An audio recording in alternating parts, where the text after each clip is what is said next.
ఈ ఉదయకాల సమయంలో మనం దేవుని సన్నిధికి రావడానికి దేవుడు మనకిచ్చిన ఈ మంచి అవకాశం కొరకు నేను దేవునికి కృతజ్ఞతాస్తుతులు చెల్లిస్తూ ఉన్నాను. రండి ఈరోజు వాక్య ధ్యానం కొరకు యెషయా గ్రంథము 49వ అధ్యాయము 2వ వచనమును చదువుకుందాం. నా నోరు వాడిగల ఖడ్గముగా ఆయన చేసియున్నాడు, తన చేతి నీడలో నన్ను దాచియున్నాడు. నన్ను మెరుగుపెట్టిన అంబుగా చేసి తన అంబుల పొదిలో మూసిపెట్టి ఉన్నాడు.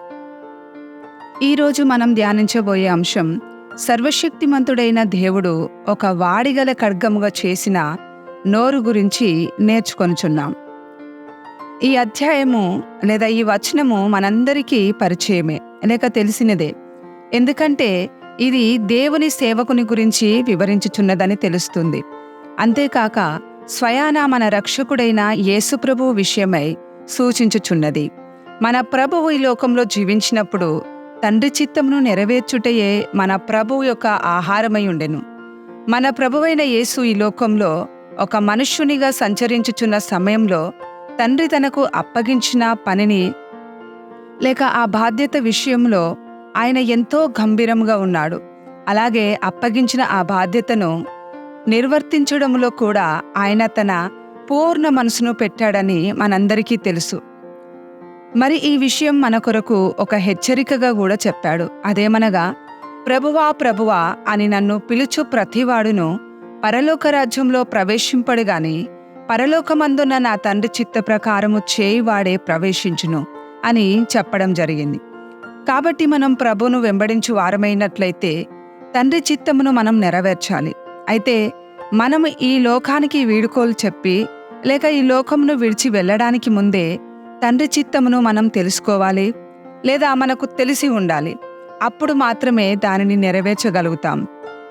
మన ప్రభువైన యేసు తండ్రి చిత్తాన్ని నెరవేర్చడానికి తనను తాను పూర్తిగా దేవునికి సమర్పించుకున్నప్పుడు ఆయన తన జీవితం అంతయు కూడా దేవుని యొక్క నియంత్రణ కొరకే సమర్పించుకొని ఉన్నాడు. మరి ఈ విధముగా వాక్యంలో నా నోరు వాడిగల ఖడ్గముగా ఆయన చేసి ఉన్నాడు అని రాయబడింది కూడా.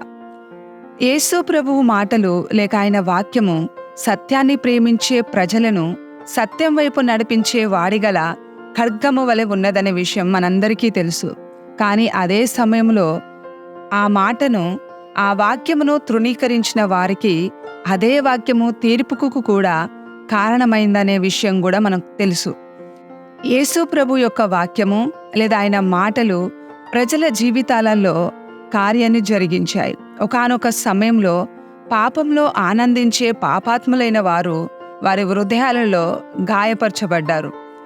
మనం అర్థం చేసుకోవడానికి ఉదాహరణకు ఒక వేశ్యను పట్టుకొని ప్రజలు రాళ్లతో కొట్టడానికి తీసుకువచ్చిన ఆ వేశ్య గురించి మనందరికీ తెలుసు.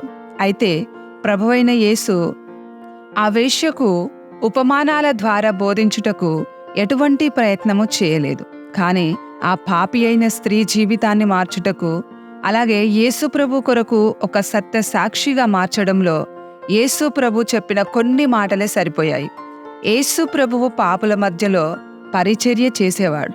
అయితే ఈ పాపులు కూడా రోగులకు ఒక వైద్యుడు ఎలాగైతే అవసరమో అలాగే ఆ పాపులు కూడా ఉన్నారు గనుక వారి మధ్యలో పాపులకు ఒక వైద్యుడిగా అవసరమై ఉన్నట్టుగా యేసు ప్రభు కూడా వారి మధ్యలో పరిచర్య చేశాడు. కాబట్టి యేసు ప్రభువు వారితో మాట్లాడినప్పుడల్లా వారిని సంతోషపెట్టడానికి మాట్లాడలేదు. వారి చెవులకు ఆహ్లాదకరమైన మాటలను మాట్లాడలేదు. కానీ తప్పిపోయిన గొర్రెలను వెతకడానికి ఈ లోకానికి నేను వచ్చాను అనే విషయము యేసు ప్రభువు ఎరిగి ఉన్నాడు. అయితే యేసు ప్రభు విషయంలో వాక్యము ఈ విధముగా ఆయన నోటను ఏ కపటమును కనబడలేదని సెలవిచ్చుచున్నది. మన విషయంలో పరలోకం మనలను గూర్చి ఈ విధమైన సాక్ష్యము చెప్పగలదా? ఒకసారి మనం ఆలోచించుకుందాం. మనల్ని మనం పరిశీలించుకొని చూసుకుందాం.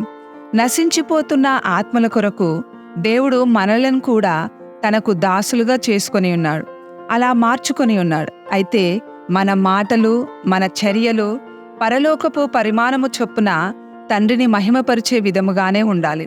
ఒకవేళ మనం తండ్రి చిత్తము కొరకు మనల్ని మనం సంపూర్ణముగా సమర్పించుకున్నట్లయితే పరలోకము మన నోటిని వాడిగల ఖడ్గము వలె వాడుకుంటుంది. అయితే ఇతరులను నాశనము చేయడానికి వాడిగల ఖడ్గము వలె వాడడం కాదు గాని, వారిని సరిచేయుట కొరకు, వారిని సరియైన విధముగా నడిపించుట కొరకు, పవిత్రతకు మరి అపవిత్రతకు వాటి మధ్య ఉన్న తేడాను చూపుట కొరకే వాడిగల ఖడ్గము వలె మన నోటికి సహాయము చేయును, లేదా ఆ విధముగా వాడుకొనును. కానీ కొన్నిసార్లు మన నోటి నుండి వచ్చే వాక్యము గాని, లేదా మన మాటలు గాని ఎటువంటి పదును లేని ఖడ్గము వలె ఉంటాయి. ఒకవేళ ఖడ్గములో పదును లేనట్లయితే ఆ ఖడ్గము యొక్క ఉద్దేశము నెరవేర్చబడదు. అలాగే చెప్పబడిన వాక్యము గాని, మాట్లాడిన మాటలు కానీ పనికిరానివిగా మారి ప్రయోజనం లేకుండా పోతాయి. మనం మాట్లాడే మాటలు ప్రజలను వినోదపరచుటకు గాని, వారిని సంతోషపెట్టుటకు గాని మాట్లాడకూడదు. ఎందుకంటే ఇలాంటి మాటలు లోకమే మాట్లాడుతుంది. ఇలాంటి మాటలు మాట్లాడేవారు దేవుని చేతిలో ఎన్నడూ కూడా వాడబడే పాత్రలుగా ఉండనే ఉండరు. ఎవరైతే పాపంలో ఉంటూ ఆనందిస్తూ ఉంటారో అలాంటి వారి వలె దేవుని బిడ్డలైన వారు ఎన్నడూ కూడా మాట్లాడరు. కానీ సత్యమును అబద్ధమును, లేక తప్పును ఒప్పును వేరి చేసి స్పష్టముగా మాట్లాడతారు. మరి వినేవారిని సత్యమునకు నడిపిస్తారు. నిజమే, ప్రజలు మన మాటలను ఇష్టపడకపోవచ్చు, లేదా ఇష్టపడరు కూడా. ఎందుకంటే ఖడ్గం అనేది ఒక వ్యక్తిని సరిచేయనప్పుడు ఆ వ్యక్తి జీవితంలో లేదా అతని హృదయంలో నొప్పిని కలిగించే అనుభవం తీసుకొస్తుంది.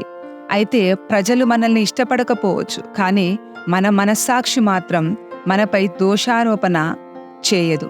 ఎందుకంటే మనం మన కర్తవ్యాన్ని ఆనందంతో, బాధ్యతతో చేశాం గనక. అయితే మనం ప్రార్థన చేయాల్సిన అవసరం కూడా ఉన్నది. ఎందుకంటే మనం ప్రజలతో వాక్యమును పంచుకుంటున్న సమయంలో, లేదా వారితో మాట్లాడుచున్న సమయంలో ప్రతి మాట వారికి ఆశీర్వాదంగా ఉండాలి. లేనట్లయితే మనం ఇక్కడ గమనించాల్సిన విషయం ఏంటంటే, మన నోటి నుండి వచ్చే వాక్యము లేదా మనం చెప్పిన వాక్యము వారికి ఆశీర్వాదంగానైనా ఉండవచ్చు, లేదా వారి తీర్పుకు కూడా కారణం కావచ్చు. అందుకే మనం ప్రార్థన చేద్దాం. ఎందుకంటే పరలోకము మహిమపరచబడడానికి మన నోటి నుండి వచ్చే ప్రతి మాట ఎవరికి కూడా తీర్పుకు కారణం కాకుండా ఆశీర్వాదంగా ఉండటానికి మనల్ని మనం సంపూర్ణంగా దేవునికి సమర్పించుకుందాం. రండి, మనం ప్రార్థన చేసుకుందాం. కృపా కనికరము గల మా తండ్రి, నీ వాక్యం కొరకు మేము నీకు కృతజ్ఞతాస్తుతులు చెల్లిస్తూ ఉన్నాం. తండ్రి, నీ రాకడ సమీపించి ఉన్నది గనక నీ చిత్తమును మేమెరిగి దానిని నెరవేర్చుట కొరకు మమ్మల్ని మేము నీ చిత్తము కొరకు సమర్పించుకొనుచున్నాం. ప్రభు, మా నోటి నుండి వచ్చిన ప్రతి మాట నీ నామము మహిమపరచబడినట్లుగా ఉండాలి. విన్నవారందరూ కూడా ఆత్మలో బలపరచబడి నీ వైపు ఆకర్షింపబడాలి. దీని కొరకు బుద్ధిని, జ్ఞానమును మాకు అనుగ్రహించుమని సమస్త మహిమ నీకే చెల్లిస్తూ యేసుక్రీస్తు మధురమైన నామంలో అడుగుచున్నాము తండ్రి. ఆమేన్. మన ప్రభువు రాకట సమీపిస్తుండగా రండి, మనం ఈ రోజుల్లో మనల్ని మనం దేవుని చిత్తము కొరకు సమర్పించుకొని ఆయన చిత్తము కొరకు మనం జీవించుదాం. ఎందుకంటే మన జీవితం ఇతరులకు ఆశీర్వాదంగా ఉండును. మన నోటి నుండి వచ్చే వాక్యము, ఆ మాటలు దేవునికి మహిమను కలిగించును. సమస్త మహిమ కేవలం దేవునికే చెల్లించుదాం. ఆ విధముగా ఉండునుగాక. దేవుడు మీ అందరినీ ఆశీర్వదించునుగాక. మన ప్రభు అతి త్వరగా రానయున్నాడు. మారనాథ.